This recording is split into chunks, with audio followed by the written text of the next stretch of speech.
Today is 15th August, the Independence Day of our country. Today we are celebrating 78th Independence Day of India.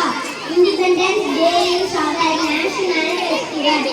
On this day in 1947, our country got independence from the British rule. Many heroes sacrificed their lives to get freedom for India. We should be grateful to our freedom fighters. We should feel proud to be an Indian.